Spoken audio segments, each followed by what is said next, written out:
每年年初會面嘅時候，客人最鍾意問我每年最好嘅方向。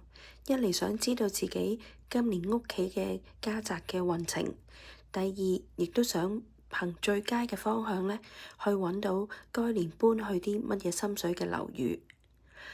今年呢，2025年可以聽返我之前話揾最佳月至年坐向嘅錄音啦。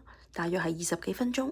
另外呢，其實坐西向東嘅屋，或者係一個坐西北向東南嘅屋呢，都係一個好嘅方向。不過其實都仲有一個選擇，例如坐西向東嘅屋，而你由右手邊開門嘅話，其實你嘅大門正正就係開喺東南方。